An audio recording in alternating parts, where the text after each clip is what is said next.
अस्सलामुअलैकुम dear viewers और मौजूद कराम। आज माशाल्लाह हमारे पास दोस्त आए हैं, अल्लाह की रहमत है। तो खाने पीने का मामला भी चल रहे हैं, लेकिन साथ साथ जो तिब के मौजू है उन पर गुफ्तगू भी हो रही है। तो हमारे मोहतरम जनाब हकीम तोकीर हुसैन सियासी साहब ने ढाक दरख्त के नमक निकालना और उसके फ़ायदों के बारे में, फिर जनाब तारिक जवेद साहब ने इसके बारे में मज़ीद मालूमात और नुस्खा जात उसकी अफादियत को बयान किया। तो मैं चाह रहा था कि थोड़ी सी रिकॉर्डिंग हो जाए ताकि हमारी ये जो कीमती गुफ्तगू है ये हमारे नाज़रीन तक पहुँच सके। तो तोकीर भाई आपसे शुरू करते हैं। तो ढाक के जो कौन कौन से अंग इसमें, ढाक के बारे में शाह साहब,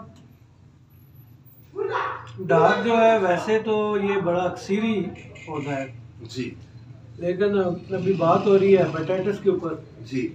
तो हेपेटाइटिस के लिहाज से जो है ना इसका नमक निकालना है।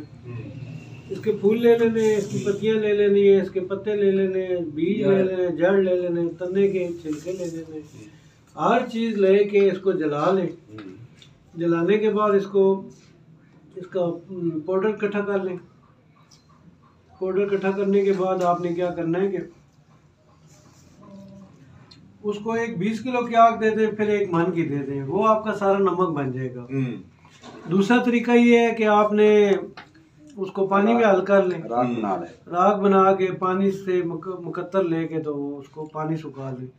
लेकिन ये इसमें इतने ज़्यादा अच्छे रिजल्ट नहीं है। जो मेरा अपना तरीकाकार है वो यही है कि राख को दोबारा आग दे के तो उसको बना लें। बाकी इसका नमक निकाल लें। बच्चों के लिए अगर पेट का कोई प्रॉब्लम है, पे पानी रुक गया है, गुर्दे काम नहीं कर रहे, तो वो 250 mg दे दें।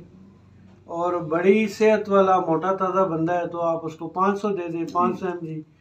अगर पेट फूला हुआ है, बहुत ज़्यादा तकलीफ है तो 1000 मिलीग्राम दे सकते हैं, लेकिन ज़्यादा ज़रूरत नहीं है। ये 2-3-4 दिन दें इंशाल्लाह लगातार तो ठीक हो जाएगा, इसका भी निकल जाएगा। जी जी। तो बाकी दूसरा नुस्खा है ऊँट वाला। नहीं, बस ये ढाक के बारे में ही बता रहा था।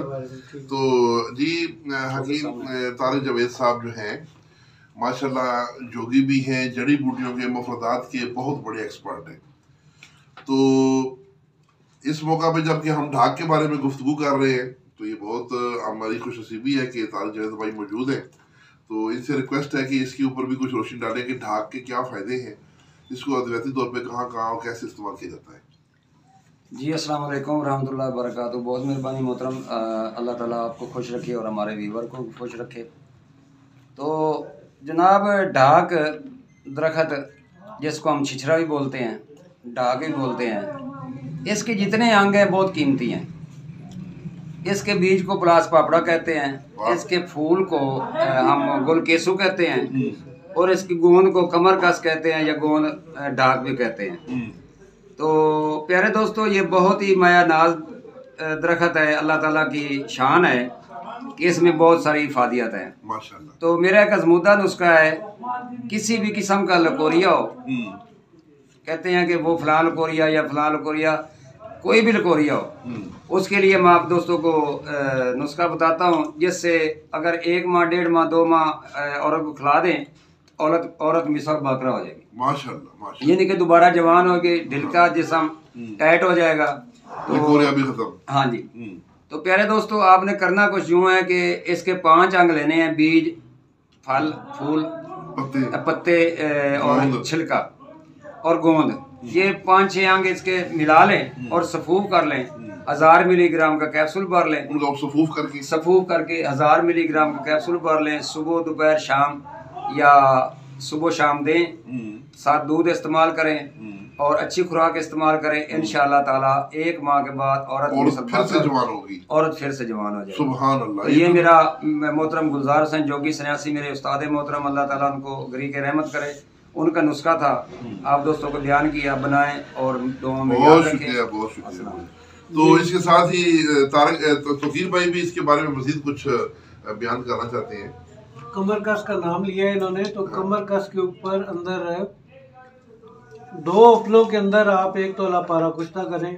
एक सन्यासी नुस्खा याद आ गया। अच्छा, तरतीब के साथ तो तरतीब इस तरह है कि आप 50 ग्राम कमरकस ले लें, हाँ, एक उपले के ऊपर नीचे 25 डालें, दरमियान में इसके आपने यूं अंगूठे से सुराख कर लें, हाँ, टोया बना के उसके ऊपर एक तोला पारा डाल दें, बाकी कमर का पीस के ऊपर डाल दें, ऊपर एक ओपला डाल रख के उन्हें लब बंद कर दे। बंद करके आप ऊपर से तेल डाल के आग लगा दें। आपका पारा कुश्ता हो जाएगा 2 उपलों के अंदर, माशाल्लाह माशाल्लाह। फूल के कुश्ता होगा। और जिस औरत को कमर का दर्द हो ज़िंदगी की वजह से, या सूदगी हवा लग जाए, या किसी किस्म की परेशानी लकोरिया वगैरह कोई भी हो, आप 1 हफ्ता खिलाएं दूध के साथ, एक चावल खुराक, इंशाल्लाह जिंदगी में कभी कमर में दर्द नहीं, माशाल्लाह बहुत कमर का दर्द नहीं होगा। किसी भी औरत को कभी ये नहीं कहेगी कि मेरे कमर का दर्द है। बच्चों की पैदाइश के वक्त ये हो जाती है प्रॉब्लम, ये खास तौर पे मेरी बहनों के लिए नुस्खा है, बहुत, और ये मैं उनके लिए नुस्खा दे रहा हूँ जी। बहुत शुक्रिया।